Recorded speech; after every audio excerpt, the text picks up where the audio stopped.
Welcome everybody. In this video we're going to talk about caching strategies. So we're going to take a look at a little bit in implementation details, and we're going to take a bird's eye view, really getting a feel for where does caching sit between component communication. We've got a lot to cover, so let's go ahead and get started. First of all, let's go ahead and cover a namespace cache. You can also call it a key prefixed cache. The idea is whatever key we use, we prepend it or append it with some other string, and we essentially create a scope or a namespace or type of values. We kind of already get it with the Stack Exchange Redis Microsoft extension.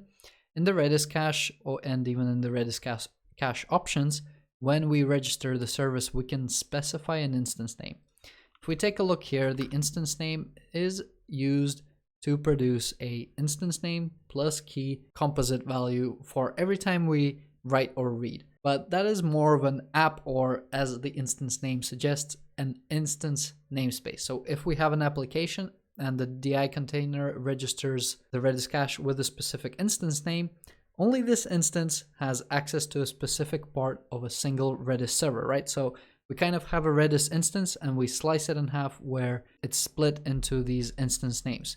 Now, for whatever reason, our application, we have many entities and all entities have integer values, and we need to cache these entities, right? And we cannot have an instance, an app per entity in order to split them into caches. We need to come up with something ourselves.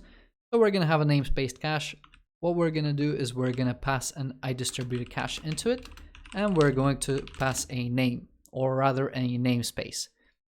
We're going to have our cache and we'll have our name. In this code, it's referred to as instance.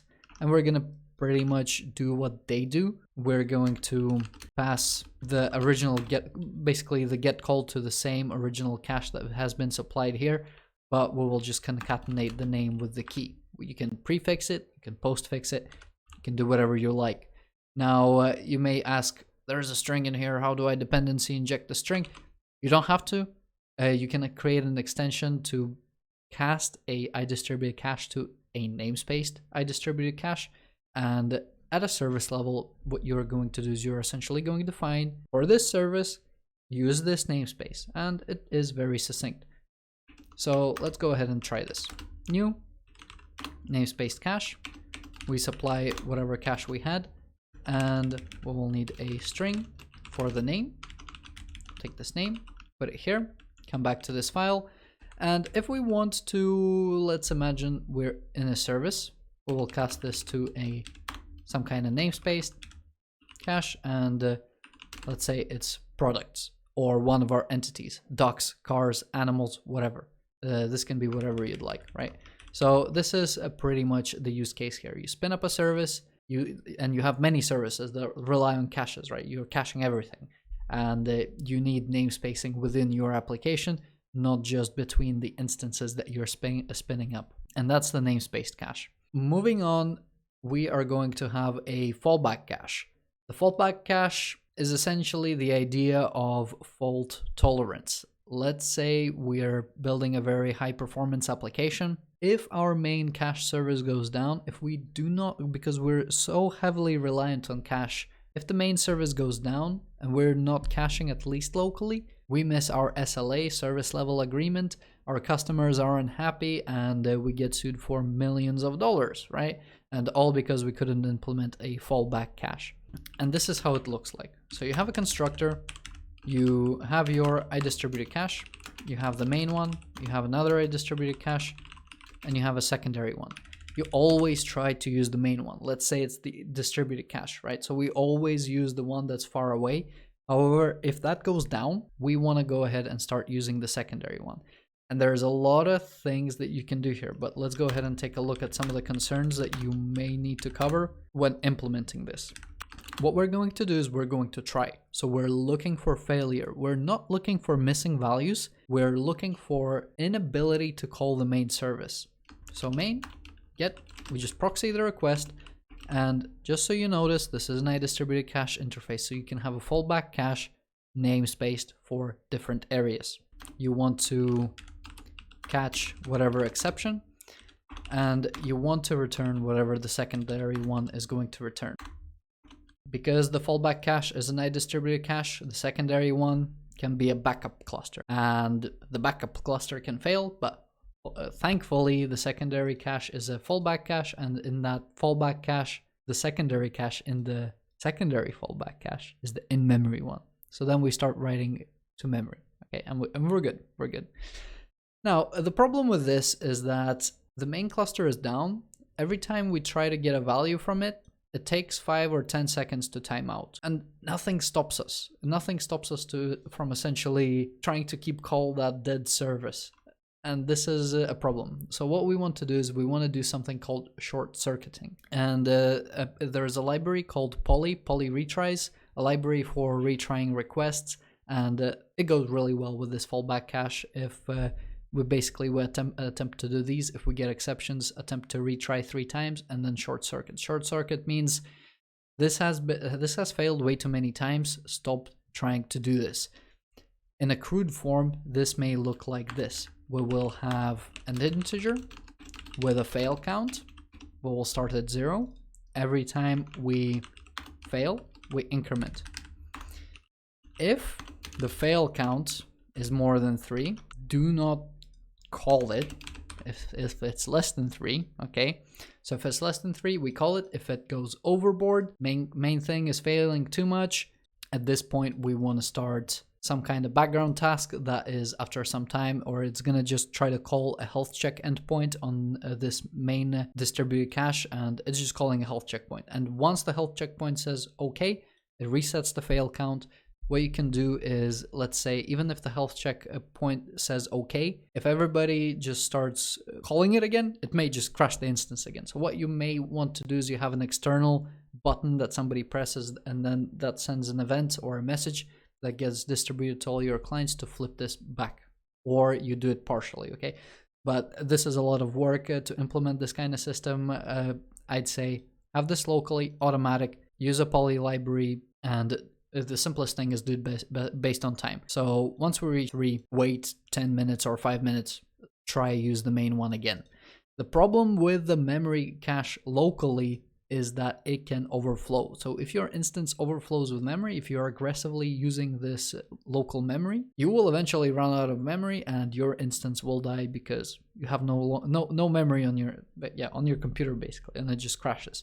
Moving on to the write-through cache, we'll copy the setup that we have here, and I didn't cover it, but let's actually quickly go through it. So if you're struggling to imagine that this is a distributed cache somewhere there and this is a secondary cache that is locally, I've created these 2 classes, which is the Redis cache, meant to be kind of like the library that we're getting from the package, and it's meant to be calling a cloud server, right?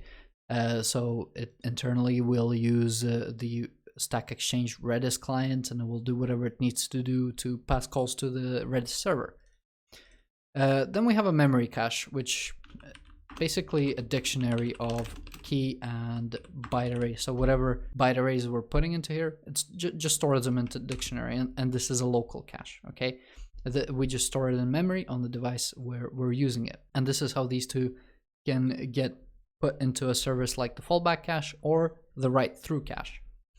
Now the write-through cache, you can pardon me for the explanation here. It will be a little bit more clearer later on what I mean by write-through cache, because you may not necessarily want to have local cache and distributed cache write to the local cache and then write through to the distributed cache. What you might want is have a database or a cache and a database. You write to one and then the other one writes to the other one, okay? So you write to the distributed cache and then it writes through to the database, or the database and then writes through to the distributed cache.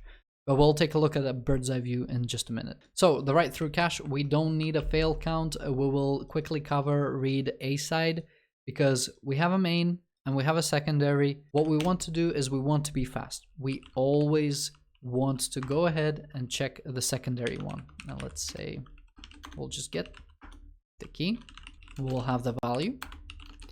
If the value is null, we're gonna go ahead to the main one, get the key. You can just return it at this point really, and return the value here. You can turn it into a ternary expression, that's what it's telling me there. but hopefully we get it. We get locally. If we don't get locally, we get it from the distributed cache. You can, and this is read side, so read A side. So we go to one place and then we go to another place. Internally, what this could do is the secondary get internally, it could call the main get, and that would be known as a lazy reading. The names will be more apparent when we take a bird's eye view. So yep, that's reading A side. We're really here for the write through cache, and really it's a little bit like write A side, but again, as I've explained in this example, it will be a little bit more apparent. What you do is you go ahead and set it in the secondary one, and we write it to the main one at the same time. Why would this be useful? Why would you want two caches? Why would you want a local one and a backend one? For this reason, it's apparent. This is in case emergency. Why do we want this happening here? Let's say we're on a mobile phone and we have clients using our services all over the world. However, because we're saving money, because our company is going through difficult times, we only have our backends in two regions, America and Europe. But we have clients in Zimbabwe, China, North Korea, all over the world, right? Getting the stuff from the distributed cache in America and Europe takes a little bit of time. So when you do that, actually, forgot a step here nearly. You want to go ahead and set the value, okay? So it's far away, it takes a long time to get it. So this is expensive, this is fast. And we know we're not caching a lot, we just know that it's a way better user experience if we do this, okay? If the phone restarts, hey ho, we will need to preload it, we may need to get it from the file system. However, understand this is slow, this is fast. The danger still exists where this may overflow. If you're storing gigabytes and gigabytes of data, you're eventually going to run out of RAM, and maybe depending on the operating system, either your application gets shut down or the machine dies. But that's essentially the write A side and write through, or it can be argued that it's write A side as well, but never mind. Now, write back cache, again, just to give you a bit of an idea here, it will be, if you don't understand what these are just yet, or you don't get a clear picture, don't worry, I have a painting for you. It will become apparent. Write back cache. What is write back cache? With the write through cache, what happens is we're always hitting the main cache. Every time we cache something, it goes to the distributed cache, and it could provide way too much load. This doesn't need to happen. This could also consume more traffic than it needs to, okay? So instead of making a gazillion requests, we make 10 requests, but slightly bigger. The way that this works is we accumulate the write request that we're about to make. So we have a key and value. Let's say, again, this is very crude implementation, but this is just to give you an idea. We'll have a list of key value pair, where we'll have string and byte array, and we'll have write back buffer. So this is a buffer. We're going to slowly build up this buffer, and then we're going to send it back. On every set, we're going to go to the secondary one, which is the local one. We're just going to set it. We don't care. And then what we're going to do is we're going to add something to the write back buffer, which is just going to be something simple, something like this, right?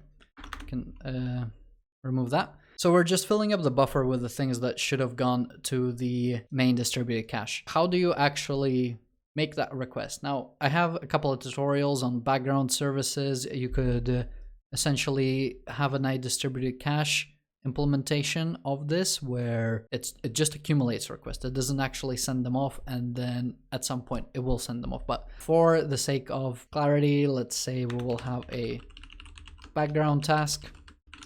We will have run. We'll create a field. So we don't need to return anything here. We will have a private. This will be, let's say, async task. Write back. So it's just a function. We pass it as a parameter, and it's just a thing that happens in the background. It will only happen once right now. Once we put a while loop in here, with a bunch of error handling because we've tested it and we're familiar with a bunch of edge cases. We've also added logging into here. Any other edge cases, unpredictable ones happen, we can log them and we can find out about them. Essentially what you're gonna have is every so often, let's say every minute, what we will do is say if writeback buffer dot count is more than 100, build batch update. And this is not going to work with an iDistributed cache interface.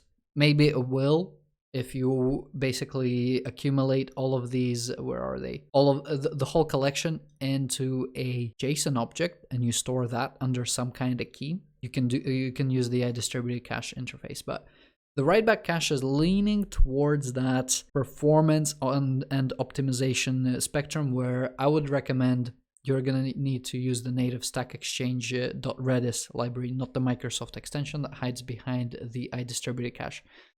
Or you may plant a service in between that will receive the JSON object, it will pick it apart, and it will know how to store it in Redis. The trade-off there is you basically only need to configure the service. All of your clients, they work the same. They just work on the iDistributed cache interface. They just send you the data. The service receives it. If it's version 1, store it in Redis. Brand new shiny cache came out. You just change the service to accept the cache request version 2. It stores it in that other one. So that's the kind of thing that you can have here. But yeah, build batch update. Again, this is more on the optimization spectrum. And if you're like, oh, if we never reach count 100, whatever, keep an increment counter. If you have at least something but haven't written anything in 10 minutes, just write it anyway. Okay, not too many activity, just write it anyway. It doesn't look like, just in case you don't lose data. Okay, every 10 minutes, hard write. Every minute, check for capacity. But that's essentially the writeback cache, which is a batch update. Okay, these are the implementation examples. We're now gonna go to a bird's eye view where we're gonna take a look at components from afar, and we'll cover these examples. And I will save these as files in the repository as well, and I'm just gonna give them the names that represent them.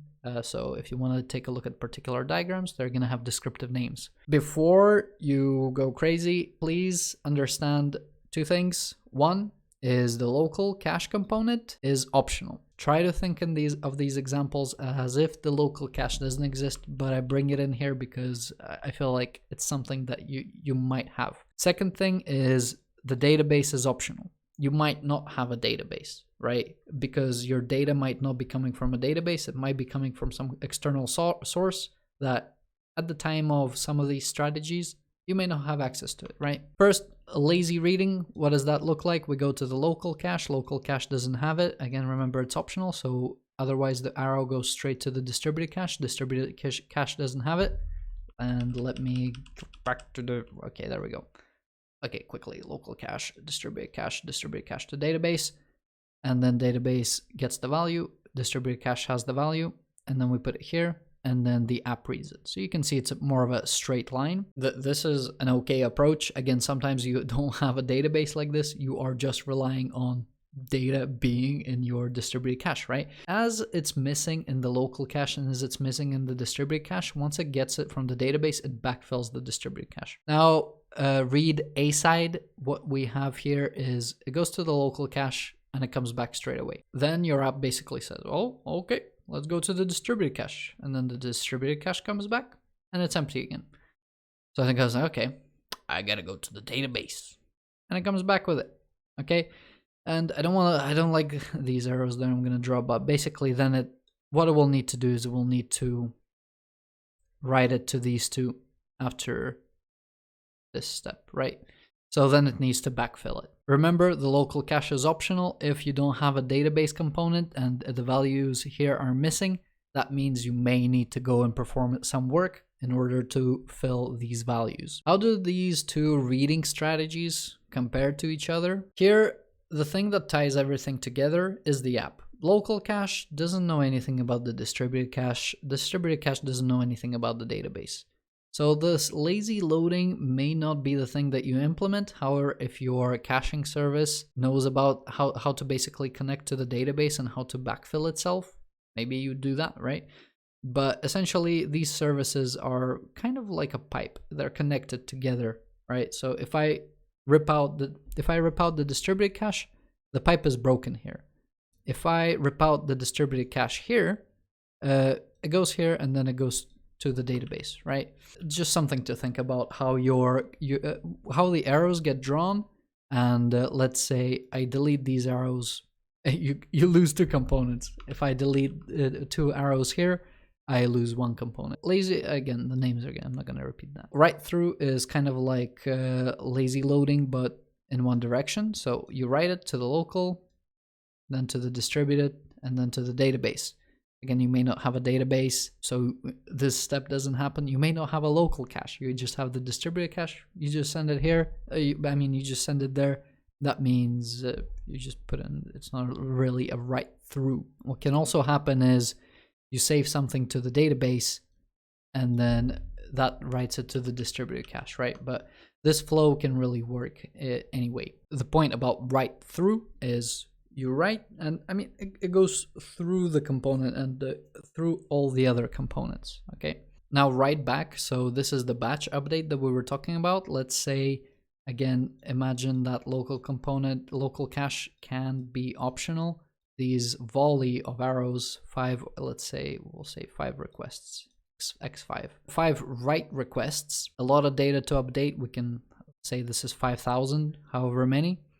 But 5 write requests a second, we kind of accumulate them in the local cache, and then we do a single batch update. And basically, we transform the 5 individual write requests into a single batch update. Now, I'm not going to draw another arrow here. This is essentially becoming a write through then.